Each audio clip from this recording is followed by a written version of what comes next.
ఈయన ఒక important meeting జరిగింది బెంగళూరులో.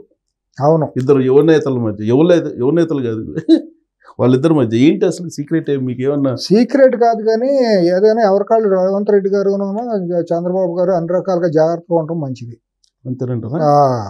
నాకు అనిపిస్తుంది.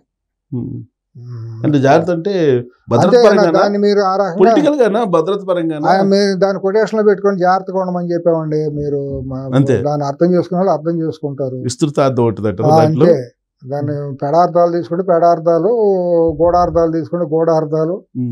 జాగ్రత్తగా ఉండడం మంచిది. రేవంత్ రెడ్డి గారు కానివ్వండి, అక్కడ చంద్రబాబు గారు కానివ్వండి. మీరు ఆ మాట అంటే నాకు ఈ మధ్య మైదాన ప్రాంతంలో ఏదో కొంతమంది దొరికితే అదుపులో తీసుకుని, నేను ఆ రోజు మీకు చెప్పాను, గుర్తుందా? ఫస్ట్ పర్సన్ నేనే మీకు పోస్ట్ మీకు పంపించాను మెసేజ్. దీంట్లో జాగ్రత్తగా ఆలోచించాలని చెప్తే కొంతమంది అవునా అన్నారు, కొంతమంది కామెడీనా అన్నారు. ఏమీ లేదు. నా ఇడుపులపై దగ్గర నుంచి ఉమేష్ చంద్ర గారి హత్య, మాగుంట సుబ్రహ్మరెడ్డి గారి హత్య, ఇవన్నీ మనం చూసిన వాళ్ళమే. మావోయిస్టుల పేరుతో జరిగిన చాలా హత్యలన్నీ కూడా. కాబట్టి ఇది ఒక బ్రెజిల్, ఇటలీ మాఫియా లాంటి మాఫియాలు ఇక్కడ రాజ్యం వెళ్తున్నాయి తెర వెనక. దాన్ని కొద్దిగా పటిష్టంగా కేంద్ర ప్రభుత్వం ఆశీస్సులు ఉండయా అంటే ఉండయని నేను అనుకుంటాను. ఇప్పుడు ఏంటి, రేవంత్ రెడ్డి గారు చంద్రబాబు గారైనా లేదా లోకేష్, పవన్ కళ్యాణ్ కూడా జాగ్రత్తగా ఉండాలి? అదే మరి పార్ట్ అండ్ పార్సలే కదా. పవన్ కళ్యాణ్ గారు ఏంటి, లోకేష్ ఏంటి, రేవంత్ రెడ్డి గారు ఏంటి, వాళ్ళ ఫ్యామిలీ మెంబర్స్ అందరూ కూడా జాగ్రత్తగా ఉండాల్సిందే. ఎందుకంటే అక్కడ కులచిచ్చు రెచ్చగొట్టే ప్రయత్నాలు జరుగుతున్నాయి. కమ్మా కాపు అనేది మళ్ళీ అక్కడ ఆంధ్రప్రదేశ్లో మొన్న ట్రై చేశారు, అది కుదరలా పాపం. అది పవన్ కళ్యాణ్ గారు చాలా కుక్కలు మురిగినట్టు మురిగారు, ఇష్టానుసారం మురిగిచ్చారు, అందరికి కిరాయి ఇచ్చి. అదేమీ పట్టించుకోలేదు సమాజం. ఇక్కడ కూడా రేవంత్ రెడ్డి గారికి వ్యతిరేకంగా తీవ్రమైన అవమానకరమైన రీతిలో భాష జరుగుతుంది, సోషల్ మీడియాలో కానివ్వండి, బయట కానివ్వండి. ఆయన ఒక్కడే ఒంటరి పోరాటం చేస్తున్నాడు. మరి పాపం ఆయనకి పార్టీలో కూడా అంతర్గతంగా సపోర్ట్ బలంగా దొరకటల్లా. మరి ఇవన్నీ చూస్తుంటే వాళ్ళ దగ్గర డబ్బు అక్రమంగా దోసుకున్న లక్షల కోట్ల డబ్బు ఉంది. ఏమైనా చేయగలరు అంతర్జాతీయ మాఫియాతో కలిసి. వాళ్ళకి చట్టం అంటే గౌరవం లేదు, రాజ్యాంగం అంటే విలువ లేదు, కోర్టులు అంటే అసలు ఏమాత్రం తృణప్రాయం. కాబట్టి రెండు అది ఇక్కడ వాళ్ళు అక్కడ వాళ్ళు ఇద్దరికే అంతే. కాబట్టి అటువంటి వాళ్ళతో ఎప్పటికైనా పాలకులు జాగ్రత్తగా మసులుకొని ఇంటెలిజెన్స్ కొద్దిగా అలర్ట్ చేసుకుంటేనే బాగుంటుంది. సో ఇంటెలిజెన్స్ మీరు చెప్పిన యాంగిల్లో 100% చూడాల్సిందే. చూసే ఉంటారో నాకు తెలియదు, మీరు అడిగారు కాబట్టి నేను చెబుతున్నా, చూడాలని చెబుతున్నా. చూసి ఉంటే మంచిది, చూడకపోతే ఆ కోణంలో అటు ఫోకస్ చేయాల్సిన పరిస్థితి ఉంటుంది. సో ఇప్పుడు ఈ పైరసీ కానీ ఇలాంటి వాటి మీద చూడమంటారు పోలీసు? పైరసీది అంతండి. ఆఫ్టర్ ఆల్ దాని మూలాన సమాజానికి వచ్చే నష్టం ఏముందండి? ఏమీ జరగలేదు. అసలు చూడాల్సింది చూడమంటారు. సమాజానికి పైరసీ మూలాన ఏమాత్రం నష్టం జరగల. జరిగితే కొంతమంది సినిమా నిర్మాతలకు కొద్దిగా ఎక్కువ డబ్బులు వచ్చాయి, తక్కువ వచ్చి ఉండొచ్చు.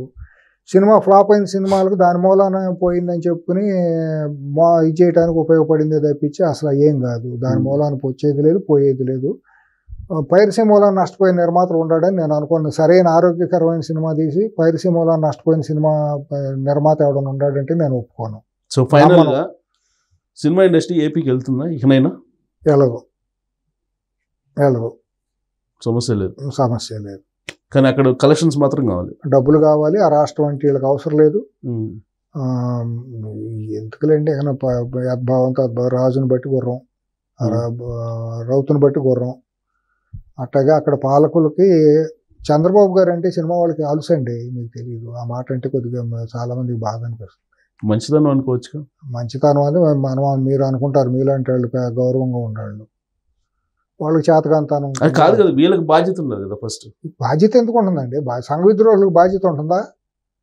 ఇప్పుడు బాంబులు వెలుపుతారండి తీవ్రవాదులు, వాళ్ళకి బాధ్యత ఉంటే బాంబులు వెలుపుతారా? ఇప్పుడు మనం షిరిడి సాయిబాబా గుడి దగ్గరను గోకుల్ చాట్ల దగ్గర పేల్చారు వాళ్ళు. వాళ్ళు చేసేది విధ్వంసమే. సో వాళ్ళలాగానే వీళ్ళు అంతే. తేడా ఏముంది? వీళ్ళు విధ్వంసం చేస్తున్నారు, సామాజిక విధ్వంసం సినిమాల పేరుతో.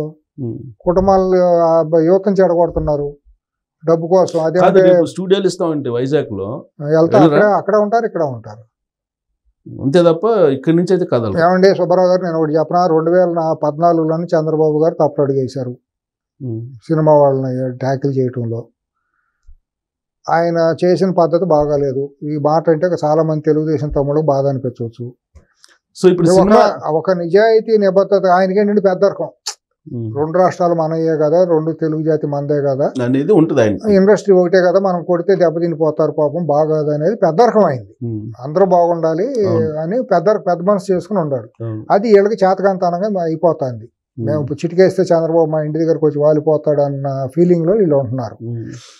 అదే సీట్లో కనుక ఇంకా వేరే ముఖ్యమంత్రి ఉండుంటే 2014లో ఆంధ్రప్రదేశ్లో తీసిన సినిమాలకు మాత్రమే నేను ఏదైనా రాయితీ ఇస్తా, ఇక్కడ పూర్తిగా 100% ఇక్కడే డబ్బింగ్ షూటింగ్లు అన్నీ ఇక్కడే జరగాలి, ఇక్కడ జరిగిన సినిమాలకు మాత్రమే ఇక్కడ ట్యాక్స్ ఏదైనా రాయితీ ఇస్తా, బయట రాష్ట్రాల్లో తీసుకొచ్చిన ఎక్కడ తీసిన సినిమాలకైనా 200% ట్యాక్స్ చేస్తున్నానంటే పెట్టే బేడా సర్దుకుని వెళ్ళేవాడు ఆగేవాడు అండి.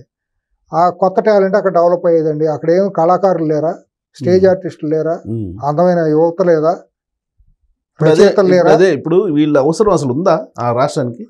అవసరం లేదండి, తెలుగు జాతికే లేదండి. వీళ్ళ మూలాన కొత్త ఆర్ట్ ఫామ్ తయారవుతుంది, కొత్త నోట్లు వస్తారు. ఏం పీకేది ఏమీ లేదు. వీళ్ళు తాతల పేర్లు, మా కుటుంబాల పేర్లు, కులాల పేర్లు పెట్టుకుని, బాబాయిల పేర్లు, మామయ్యల పేర్లు పెట్టుకుని వీళ్ళు బతకటమే తప్పించి వీళ్ళకంటూ వసుదా ఏమీ లేదు. ఈ ఫ్యాన్ బేస్ కోల్చడం 5 నిమిషాల పని ప్రభుత్వం తలుచుకుంటే.